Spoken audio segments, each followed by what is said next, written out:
Thank you. Thank you, sir. We are so honored to have you here. I know you've got a special love for Pennsylvania, and Pennsylvania has a special love for you. And this is all about your vision of peace through strength. And what's happening here at this summit is really all the people we need in the room, the prime contractors, the energy leaders, the emergent technologies, the leaders in labor, the leaders in finance, all the team that needs to be in place to implement your vision. So if it's all right with you, what I'd like to do is turn to the Secretary of War, let him make some remarks, and then draw in some of the business leaders we have here. And I'll say the one little story is when I was on the campaign trail with the president, one time I walked off the stage and he said, "You know what I like about you?" He said, "You don't talk too much." He said, you don't go on and on. There was somebody else there, I won't say who it was, he goes, going on and on. He goes, "Keep it short." And so we'll all keep it short. Thank you, Mr. President.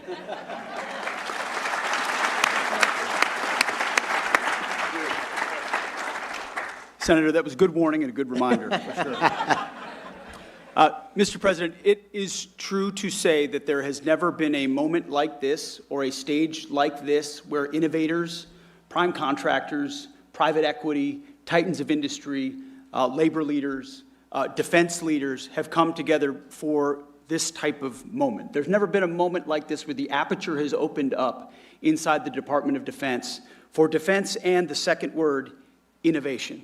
Your demand of me as a business leader and a builder is that we move at the speed of business and competition and speed and scale. And that's what these folks have funded and founded in their companies. But our bureaucracy was built to keep most of you out.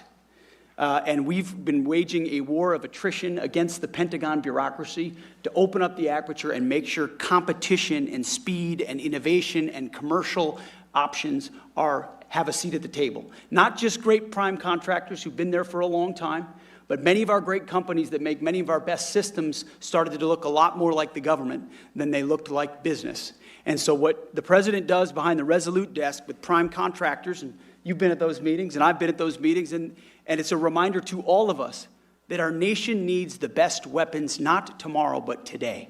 And we need these companies not just adding an extra shift to the factory, but investing in another plant and another plant and another manufacturing line, which is what's happening here in Pennsylvania and all around the country.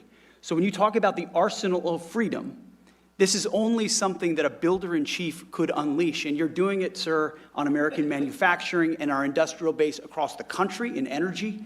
But in defense specifically, this is a generational investment in the future of our warfighting capabilities that our country has not seen since Ronald Reagan, and this one is bigger. Because what Joe Biden and previous administrations did to our military, you talk about a dead country. Well, we had a dead department, a Department of Defense, that was doing things the old way, sending the same money in the wrong direction, red tape, and monopolizing certain platforms. And you said we won't do it anymore, and the American warfighter requires that we change how we do these things. And we're going to hold the big guys accountable, which is what you do behind the Resolute desk with executive orders and no stock buybacks and no more delays. And we demand that you build new plants. And then we're also going to make sure the new runners, the fast runners, the young guys, the companies, the tech companies, our best innovators have the ability to get into the Defense Department. You shouldn't have to sue your way in to the Department of War, which is what companies in the past have had to do in order to compete. I hope these companies can attest the fact that because of President Trump's leadership, we have an entirely different department.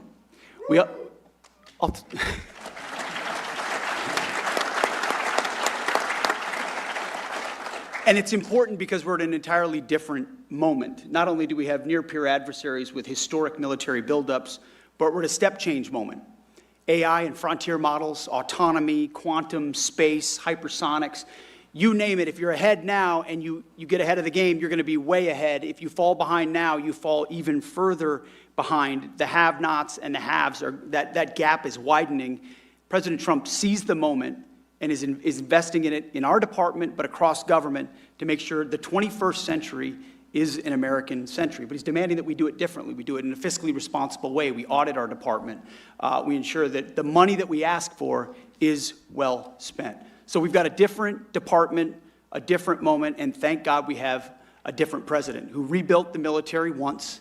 He's doing it again and is willing to make a historic investment, $1.5 trillion investment in the War Department to ensure that we outcompete, without question, every other nation on planet Earth, so that things like Venezuela can continue to be done to reestablish deterrence around the world, but that next midnight hammer that's required 10, 20 years down the road is because of the F-47 and the B-21 and the autonomy and the carriers that this president will build because of this historic investment. The Golden Dome that protects our country, the AI that allows us to target faster.